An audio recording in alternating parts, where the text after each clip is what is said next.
दोस्तों नमस्कार, जय Shri Ram. Welcome back to own channel investor Shala. इस वीडियो में हम जेटीएल इंडस्ट्रीज लिमिटेड की तरफ से जो लेटेस्ट मीडिया अनाउंसमेंट निकल के आई है उसको स्टडी करते हैं एंड साथ ही साथ कंपनी के फंडामेंटल एंड टेक्निकल्स की तरफ एक नज़र। This is the website of company and company provide करती है these various products and services, namely JTL MS structure, JTL jumbo, JTL ultra, JTL जल जलान, जेटीएल क्लावा फ्लो, जेटीएल सूर्य किरण अग्निरोधी, JTL road guard, JTL unique and company renewable energy sector में भी काम करती है by producing solar panels. Company साथ ही साथ प्रोड्यूस करती है various rail guards for road safety and protection. काफी डाइवर्सिफाइड कंपनी, डिफरेंट सेक्टर्स में कंपनी अपनी सर्विसेज देती हुई। आइए अब हम चलते हैं लेटेस्ट नोटिफिकेशन की तरफ। ये है कंपनी की तरफ से लेटेस्ट नोटिफिकेशन डेटेड 4 अक्टूबर 2025, लेट इवनिंग की ये नोटिफिकेशन है and this notification regarding the business update of Q2 FY26। Friends, जो बीता हुआ क्वार्टर कंपनी का गुजरा उसके रिगार्डिंग कंपनी ने फाइनेंशियल स्टेटमेंट से पहले बिजनेस अपडेट रिलीज कर दिए हैं। आइए हम उनको स्टडी करते हैं। सबसे पहला point, JTL industries reported highest ever H1 FY26 volumes at 1,82,210 metric tons, recorded 3.5 YOY growth। तो फ्रेंड्स, कंपनी ने प्राउडली अनाउंस किया है कि फॉर द H1 FY26 जो रिपोर्टेड वॉल्यूम्स कंपनी ने मैन्युफैक्चर किए हैं 1,82,210 मैट्रिक टन, वो अभी तक का हाईएस्ट रिकॉर्डेड वॉल्यूम है by the company and as compare to Y-on-Y basis it is greater by 3.5%. Other business updates are JTL Industries reported quarterly sales volume for Q2 at 81,593 metric ton. For the half year ending 30th September 2025, the company reported volumes of 1,82,210 MT and that is up by 3.5% Y-on-Y growth. The company saw an increase in export share from 6% in Q1 FY26 to 12% in Q2 FY26। Friends देखिए, ये काफ़ी ज़बरदस्त news निकल के आई है, इसको आप ध्यान से समझिए।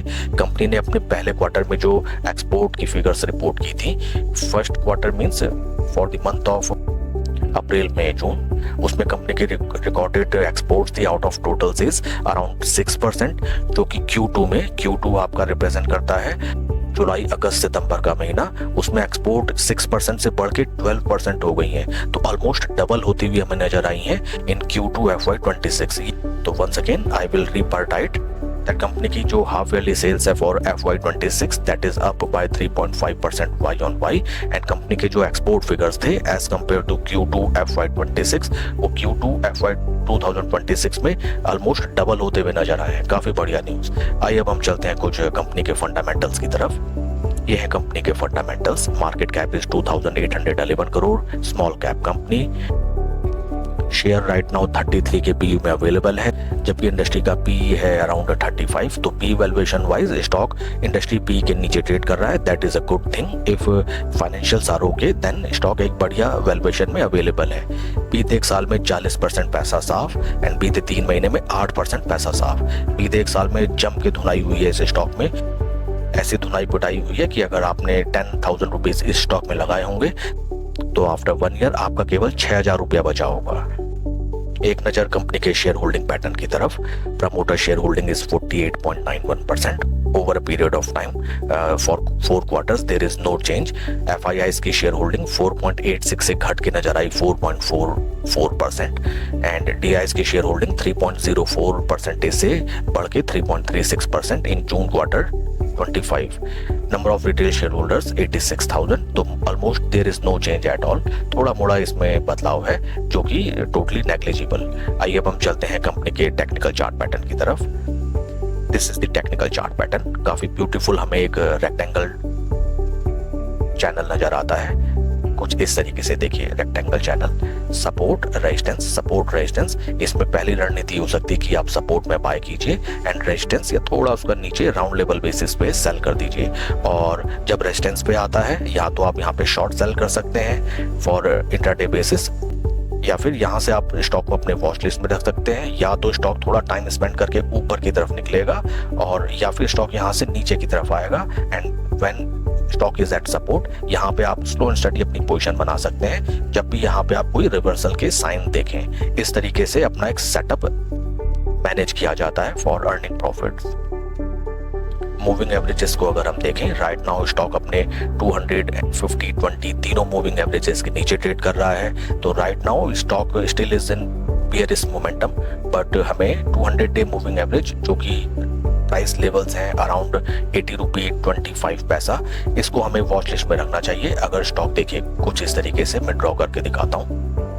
स्टॉक मान लीजिए बढ़िया न्यूज निकल के आई है first of all for the Q2 FY26 business update wise, and देखिए स्टॉक अगर यहाँ से चलता है 200 डे मूविंग एवरेज में थोड़ा टाइम स्पेंड करता है एंड देन अपने ऊपर रेजिस्टेंस पे थोड़ा सा टाइम स्पेंड करे।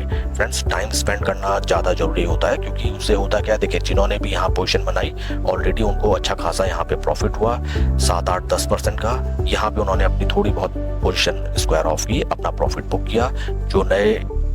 जो नए पार्टिसिपेंट थे जिन्होंने जो यहाँ पोजीशन नहीं बना पाए थे वो यहाँ पे फिर अपनी पोजीशन बनाते हैं जब उन्हें माल थोड़ा सस्ता मिलता है एंड यहाँ से एक नई रैली हमें नजर आती है। जो भी शेयर ऐसे होते हैं, देखिए अगर ये स्टॉक सपोर्ट से एकदम बैंग होके ऊपर की तरफ चलता है तो ऐसे सिचुएशन में मोस्ट ऑफ द टाइम्स क्या होता है कि जिन्होंने भी यहाँ अपनी पोजीशन बनाई उन्हें अच्छा खासा प्रॉफिट दिखा, थोड़ी सी मार्केट वीकनेस में वो तुरंत अपना माल डंप कर देते हैं टू द फुल एक्सटेंट। और ऐसे में अगर आपने ऊपर बाय किया तो ये नजर आता है एक ब्रेकआउट फेलियर। पास्ट हिस्ट्री में अगर हम स्टॉक के चलें, ये देखिए स्टॉक में अगेन हमें वही चीज दिखाई दी। स्टॉक ने देखिए 200 डे मूविंग एवरेज अपना क्रॉस किया, वहां से स्लो एंड स्टडी स्टॉक ने भीषण रिटर्न जनरेट करके दिए, मल्टीबैगर रिटर्न साबित हुए। बट देखिए यहाँ पे फिर distribution pattern first, second, third and fourth. Friends, इस स्टॉक में एक चीज आप प्लीज ध्यान दीजिएगा, ये स्टॉक जब भी अपने 200 डे मूविंग एवरेज के नियर बाई आता है, देखिए यहाँ पे टाइम स्पेंड किया, लेकिन टाइम स्पेंड करने के बाद ऊपर चलने के बजाय जितने भी लोगों ने यहाँ पोजीशन बनाई, स्टॉक देखिए नीचे डंप हो गया। सेम वैसे स्टॉक ने फिर से 200 डे मूविंग एवरेज के ऊपर छलांग लगाने की कोशिश की, लोगों ने अपनी पोजीशन बनाई, बट वंस अगेन स्टॉक देखिए वहां से डंप हो गया और वो भी अच्छा खासा डंप। लास्ट टाइम जो हमें बेयरिशनेस नजर आई थी उससे ज्यादा पिटाई इस बार हो गई। यहाँ भी देखिए स्टॉक ने ट्राई किया 200 डे मूविंग एवरेज को क्रॉस करने का, बट अगेन पिटाई, यहाँ भी कोशिश की देन अगेन पिटाई। लेकिन इस बार देखिए थोड़ा सा कंसोलिडेशन काफी क्लोज है 250-20 मूविंग एवरेजेस का। स्टॉक यहाँ पे एक टाइम स्पेंड कर रहा है, तो आपको फोमो में कोई स्टॉक बाय नहीं करना चाहिए। आपकी रणनीति ये होनी चाहिए कि अगर स्टॉक 200 डे मूविंग एवरेज, मान लीजिए 200 डे मूविंग एवरेज है, इसको क्रॉस कर लेता है तो उसको जाने दीजिए जहां वो जाता है। बहुत ऊपर चले जाए कोई बात नहीं, जाने दीजिए, बट रिट्रेस स्टॉक जरूर देता है। जब भी रिट्रेस दे वहां पे आप अपनी पोजीशन बनाए, थोड़ी बहुत पोजीशन बनाए, क्योंकि रिट्रेसमेंट में या तो ब्रेकआउट फेलियर होगा या फिर यहाँ पे एक अच्छा मोमेंट, यहाँ पे एक अच्छी कैंडल स्टिक बना के स्टॉक ऊपर की तरफ ट्रेड करने लगेगा। अगर यहाँ पे स्टॉक अच्छा एक मोमेंटम दिखाता है, अच्छी एक बुलिश माराबोजू कैंडल बनाता है, यहाँ पे आप थोड़ा अपना पोजीशन बनाइए एंड देन उसको सेल कीजिए। अगर ब्रेकआउट फेलियर हो जाता है स्टॉप लॉस में एग्जिट कीजिए। आइए अब हम चलते हैं ट्रेडिंग व्यू में। This is the trading view. Stock right now ये मैंने कंपेयर किया है with Nifty 50 returns and this is called zero level. Zero level के स्टॉक अभी नीचे ट्रेड कर रहा है। वही चीज जो मैंने आपको कही थी, स्टॉक को पहले जीरो लेवल के ऊपर चलने दीजिए। आपको आपके मन के लगने के अकॉर्डिंग ट्रेडिंग नहीं करनी चाहिए। स्टॉक जब जीरो लेवल के ऊपर चले, जीरो लेवल आप इसको 200 DA में ले सकते हैं, उसको जाने दीजिए। जब वो रिट्रेस दे, रिट्रेसमेंट में आप बाय कीजिए। स्लो एंड स्टडी पोजीशन बनाई जाती है स्टॉक मार्केट में। Nothing is overnight, nothing for shorter duration of time. That's all for the video friends. Please like and subscribe my channel. कोई भी इन्वेस्टमेंट डिसीजन लेने से पहले अपने फाइनेंशियल एडवाइजर की सलाह आप जरूर लें। Thank you.